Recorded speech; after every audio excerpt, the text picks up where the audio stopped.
Hey guys, it's Sandy. For today's video, I'm going to be doing something very different. I'm going to be talking all about fostering dogs and how to foster a dog, all about that. And the reason I wanted to make this video is because I'm currently fostering a dog. It's my second time fostering a dog and I love dogs with all my heart. I used to have a dog when I was really young and then we had to give it away when I was like 2 because my dad got really allergic to it. So I've basically not had a dog my whole life. He has like the allergy shots for like the dog allergies. So he can be around like hypoallergenic dogs. So I asked him if he could try fostering to see if he would get the allergies. If you hear the breathing and everything, that's Barney, my foster. Barney, come here. You want to say hi? So this is Barney. He's my foster right now. And he's making all these noises because he's an old man. He has some issues. I can explain those later, but right now I'm just gonna get into the video and then I'll tell you guys about him. I made a list of like the things I should say. So also, there's a couple things I should say. If you hear the air conditioning, it's like really, oh, he hit the tripod. It's really loud right now and I'm trying to use all natural light. So I'm hoping that I can finish filming this before sundown. So first, let me just talk a little bit about like what fostering is if you don't know what it is. Basically, fostering is like giving a dog a temporary home. You can foster a dog anywhere in the world if they have a rescue or a humane society around you, and you just have to apply to be a foster, and that's pretty much all. It's a really nice thing to do because there's so many dogs that are just like in cages basically. So it's really nice if you can foster because then you're giving them a temporary home while they get adopted, so they can have like, they can get used to being in a house, like being with people, socializing, stuff like that, which is really nice. That's pretty much the basics of what fostering is. The second thing I want to talk about is how to find a place that fosters dogs or cats. The place that I get my fosters from is called Good Karma Pet Care, I think that's what it's called, and it's here in Florida. But you can go on the internet and just search like where to foster dogs, where to foster cats. There's even places like the Humane Society near me. They foster guinea pigs, they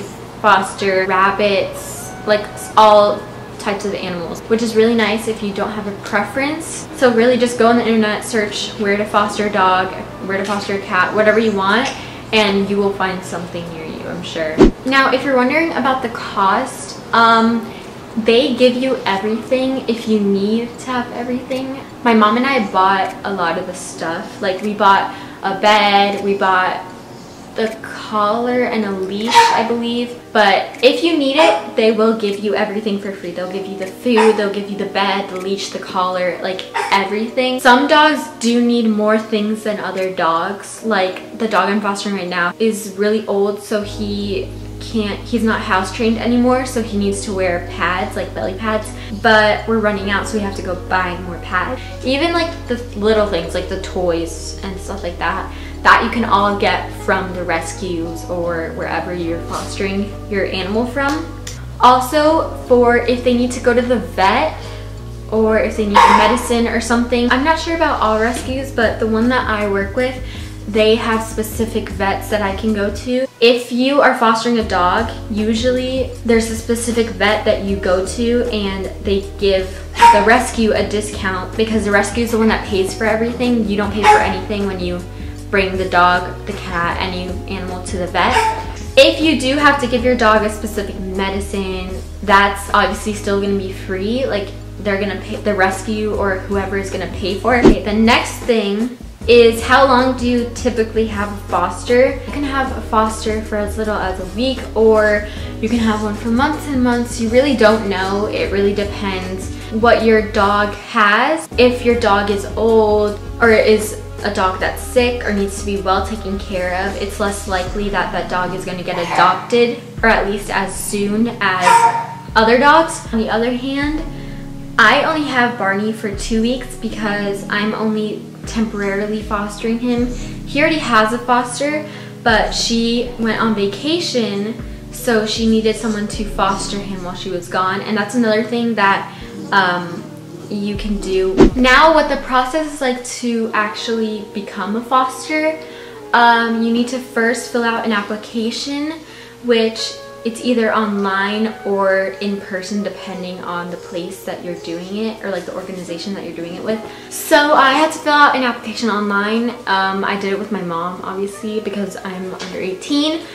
But that's the first step. You just fill out the application, and it's gonna ask you things like what type of dogs you prefer, if you've ever adopted a dog, or if you have a dog. They also have stuff in the application that you can include, like for us, because my dad is still allergic to dogs, we put that we only wanted hypoallergenic dogs in the application. So yeah, you can include stuff like that in your application, like what age group of a dog you want, and you can also say if you prefer boy or girl, stuff like that.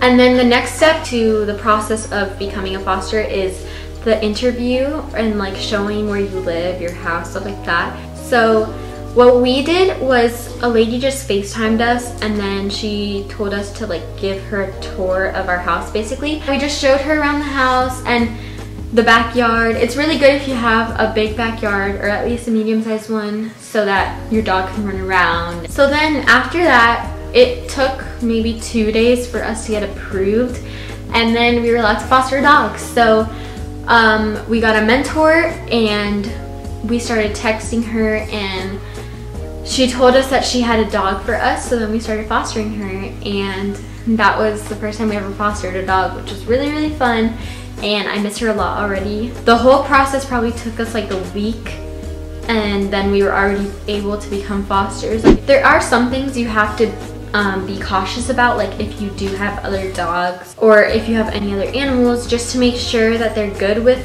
other animals.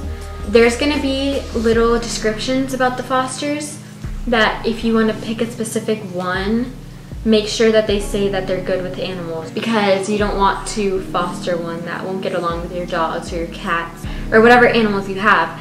So now I'm going to tell you guys about the fosters that I've had, because I really want to share with you guys my 2 little babies that I've had, because they're super adorable. The first foster that I had, her name was Lila, and she was the cutest thing ever. She was a 12-year-old Shih Tzu. So she was a senior, and she was so adorable. She was the sweetest thing. She still had so much energy in her, like all the time. She was always running around, but she was deaf, so she always had to be like watching us, but she would follow me everywhere. She was still really good with being house trained and everything. And she got adopted so fast. We had her for like 2 weeks, and this like great family wanted to adopt her, so we brought her to their house. And they met her and they loved her right away, so they adopted her, which was really nice. And I'm going to show you guys the second dog that I'm currently fostering right now, and you can hear him barking. This is Barney. So you can hear him making these noises.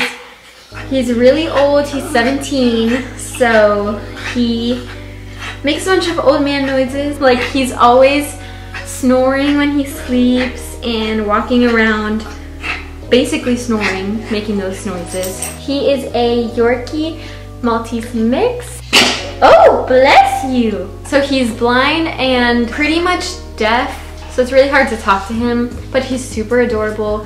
And for being 17, he's not a grumpy old man. He doesn't mind when you pet him, except for on his head because he's blind. But he isn't potty trained anymore. He wears a belly pad. But we have had some surprises of number 2 in the house. He is always bumping into stuff because he is blind, so it is a little hard for him. The only thing he can see is like light, so whenever he sees us, it's because we're the shadow in front of the light. He does have thyroid problems, and he got a bunch of teeth removed a couple days ago, so his tongue kind of sticks out of his mouth all the time, which is super cute also. He loves napping all the time. Like he will fall asleep anywhere on the floor. It doesn't have to be his bed. Sometimes it's tiring taking care of a foster because you don't know what they're always going to have in store for you. It's really worth it because you get to see them getting adopted, and also you just get to like give them a temporary home. I hope you guys enjoyed this video, and I'll see you guys later.